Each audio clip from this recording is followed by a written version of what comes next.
Well, we're here at No Mercy Hunting Services, shot 2 hogs this morning. We recovered Devon's and we're on the blood trail for mine, but let me tell you, blood's thinning out and it ain't looking good.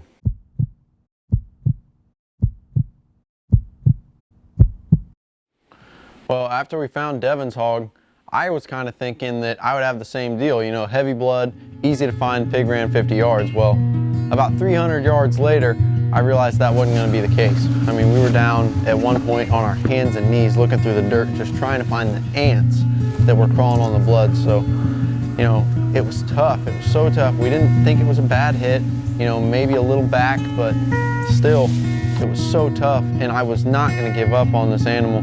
And it took hearing it from Wes. You know, his, expert opinion said that, he don't think this hog's going to go down. So we stood there for a little bit, and Wes kind of reiterated it to me, explained that this is a really, really tough animal, and it's unlike anything else we've hunted, and it's really tough to kill with a bow. And I think it helped out hearing that from him again. Just hearing stories about how tough these pigs are really helped me in kind of coping with, we weren't going to find this one, but we just need to keep our head up for the next one. It's when that shield is sealed up, and once that does, I mean, they get ghost.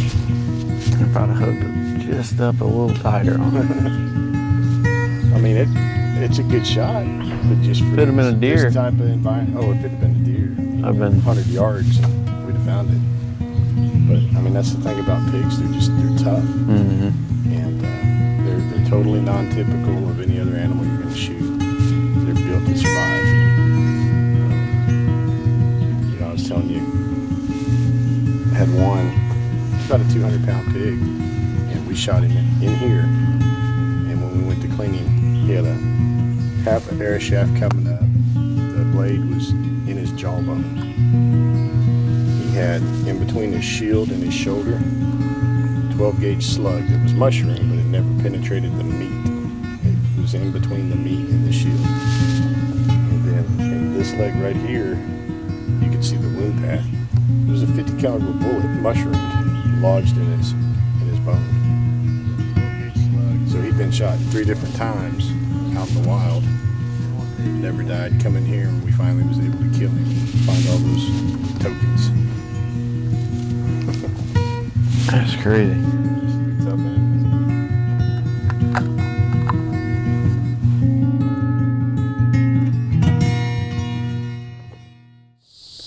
Well, we're down here in Gracemont, Oklahoma in Caddo County. This is canyon country, about the best conditions you could ask to hunt hogs other than the heat. Had some success this morning hunting stand over a feeder. We're gonna get after it on a spot and stalk. We're using bows like we always do. It's gonna be tough, but you know us, we're gonna get after it anyways. We are ready to get after them again. We got hogs left to shoot, stuff left to do. We are hunting inside the No Mercy Hunting Services facilities here, and we're hunting 100% wild hogs. They go and they trap them, they bring them in, release them in here. More or less, this is just so they know the general area where they're at. These hogs are still mean. They still want to fight if they get wounded and come after you.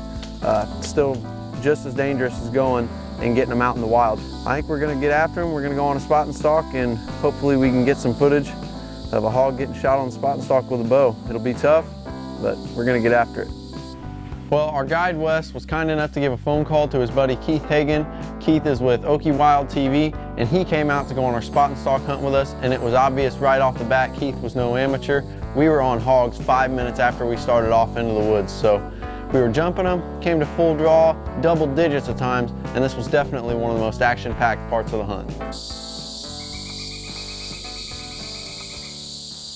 Well, we circled downwind of a water hole where Keith thought there were going to be some hogs, and he's down on his knees looking through his binoculars, and then looks back at me, gives me the signal to come ahead. So I walk up. By the time I get to where I'm in position to see the hogs, they take off running. I kind of step back, pull my bow back. Keith falls flat on his butt. I try to get on one of these pigs, but they got away. Keith kind of looked at me.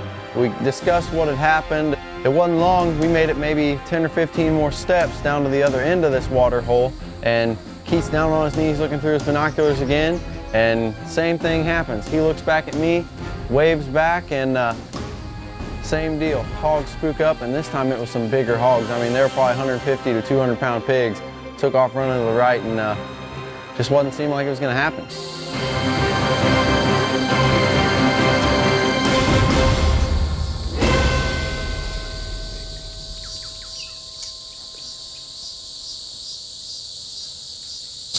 Standing up in there. He was right there too. I couldn't walk down and shot him if he was. Hey, we're doing good. We're already on pigs. Let's see if we can find another one. You know, after jumping up and spooking off several groups of hogs, it really just kind of started to seem like stalking with the bow wasn't going to work. But thankfully I had Keith there with me, who's, you know, kind of a more seasoned than I am with it, and he said, you know what, dude, just keep your head up. We're close. We've only been at it for an hour. You know, we've been close. We're gonna get it done. So I'm thankful he was there to have me keep my head up, and we were sticking after him with the bow. See how high, but you won't see him. You just gotta keep easy on him. Try to keep the wind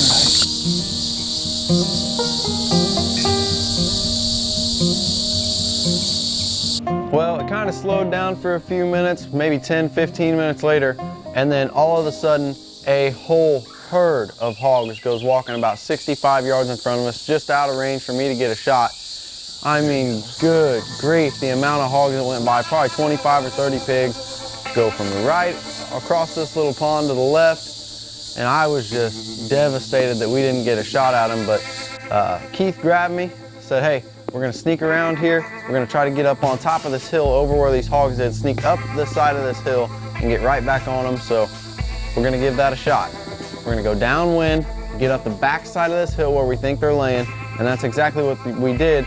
The only problem was, by the time we got there, the pigs were gone, and then Keith said, you know, we heard them running through the woods right as we got to the top of that hill, and it was just, we had to get back, we're gonna go to a different spot and try again.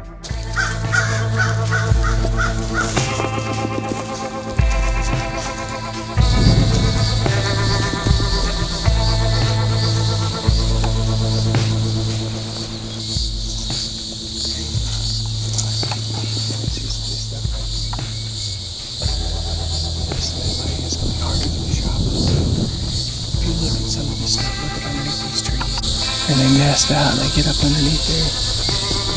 Let's go back down there and work our way back to the buggy and we'll try a different spot. Well, Keith decided that we weren't in the really correct terrain to be doing the spot and stalk with the bow, so we loaded up and drove to a different spot, and we hadn't made it 10 steps out of the mule when Keith turns around pointing, waving at me to come on. He's like, hey, there's a pig right up here under this feeder.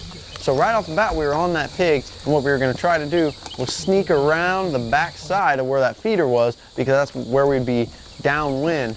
That way this pig wasn't gonna catch our scent, because let me tell you what, we've been stalking out in the Oklahoma heat all day, and we smelled like we'd been stalking out in the Oklahoma heat all day.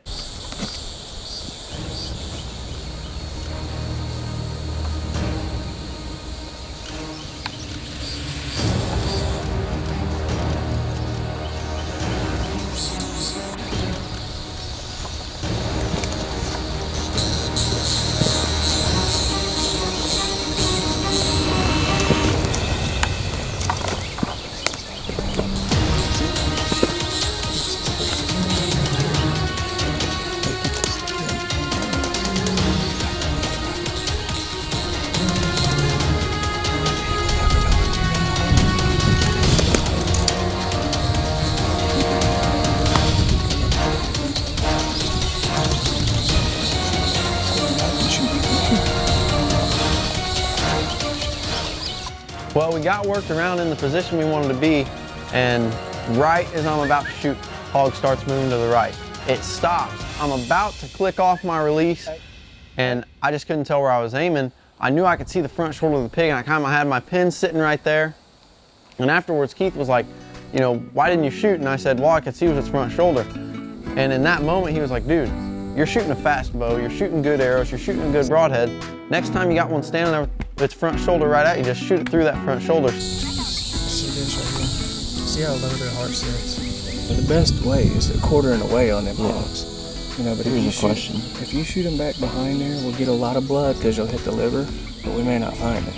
If you shoot them like a whitetail. Oh, yeah. If I hit one in the front shoulder, make it go through. Yeah. Well, maybe not pass through, but make it through enough to penetrate your heart and lung. Yeah, I think so. You know, it's just that angle and what happens when it goes in, and then, you know. But those chisel points on that wasp broadhead, that's a really good broadhead to shoot through shoulder plates on hogs. I mean, but the best is if they got a slight quarter to them and you can slip it up behind that leg. I carried that with me into the next scenario because I knew that if a hog stepped out again and I had that opportunity, I was just going to send it through the front shoulder and we'd be taking that thing home in the back of the mule. And then we'll go grab something to eat, and then we'll go again or whatever. But these brush piles that you see all down through here and all on this side, so we're just gonna have to try to ease up on one, see if we can catch one sleeping. Well, we were running out of time, so sort of in a last-ditch effort, we had one more thing we were going to try. There's this long power line that runs through the property, and there's brush piles on the sides of it all the way down. So we were checking some of those brush piles, and lo and behold, there's a pig bedded up under one of these brush piles.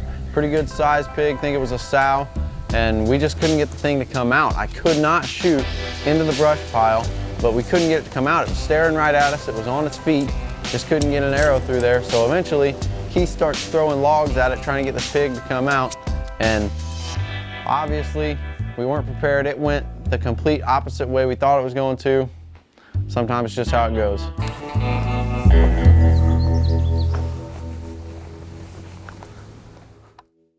Well, after several close encounters, the hours had ticked by and it was time for Keith to head back home. But the next day we got to hook back up with our guide Wes, had Wes's shotgun in hand, and we were going to head out and hopefully put a big pig down.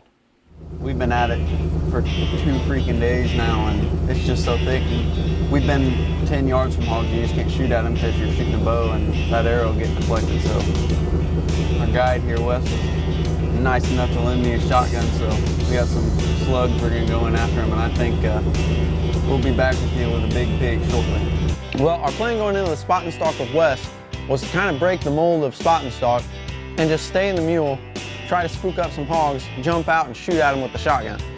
So it took no time, and that's exactly what we did. Spooked this group of hogs, saw the weeds rustling, hopped out, me and Devin get right up on them. Devin goes, dude, they're right here.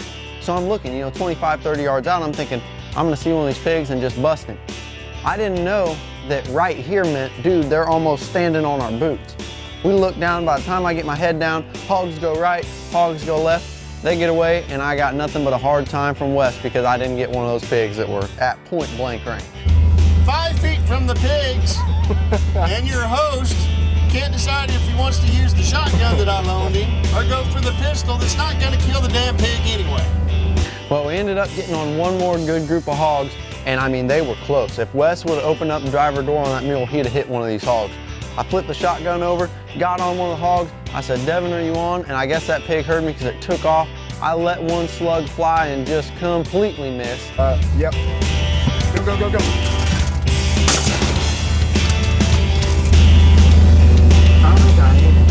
Wes gave me a pretty hard time about that. I wasn't watching. That's in the other one, though. Damn, that one was laying right there. Jeez, gun across you. That's why I leaned down. Don't worry about me. I'll get the out the way. After that, I had this thought, maybe this is a sign. I'm not having any luck with a shotgun, and we've been point blank range from pigs. So maybe I should go grab the bow. That's what I do. Archery is what I do. I don't care if it's raining. That's what I'm gonna do. And I said that. I was like, guys, I don't care what the conditions are. I wanna hunt with the bow. So what happens? It starts raining. All right, it started raining. We're gonna head down in this ravine where we're out of the water with the camera, and we're just gonna sneak around. There's kind of this ridge up here, and hogs like to go up there and lay down, so it's a big long thing. We can walk all the way down it for a long ways, but we're gonna see if we can make something happen here. We finish up doing our little talking interview in front of the camera and head into the woods, and we don't make it 30 yards, and I turn around, I'm like, Devin, dude, there's a pig right here. 50 yards from a sow bedded up on top of this little ridge. And the only thing left to do was to crawl through the weeds a little closer, pull back that Athens bow, and let that wasp broadhead do its thing.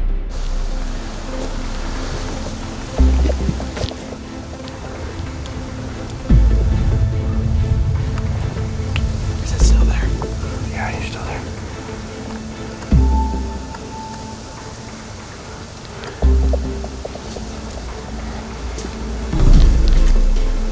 Are you ready?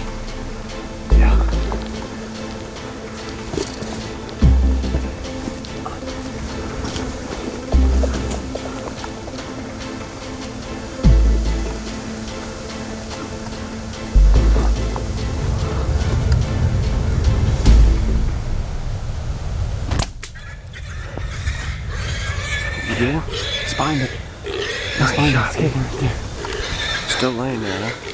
Yeah. Spined it.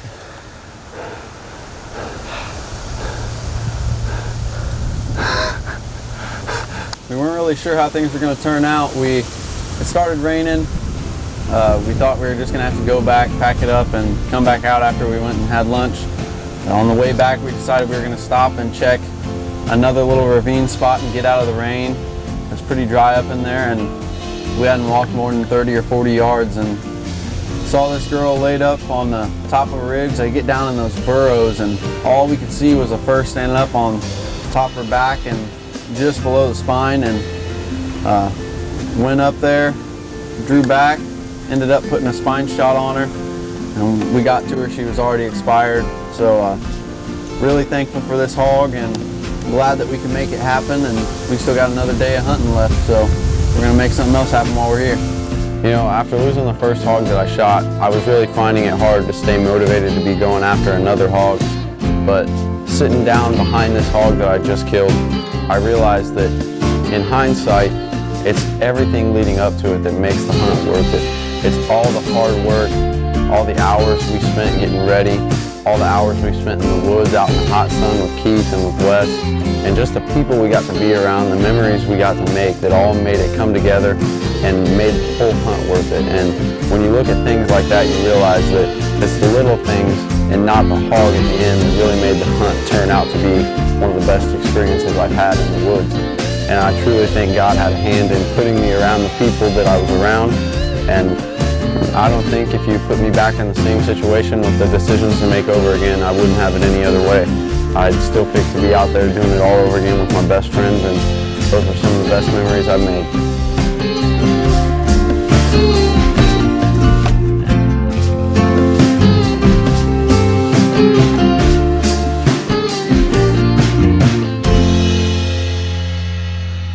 I know some of you guys are thinking, man, when is the carnage gonna stop? Well, it ain't stopping right now.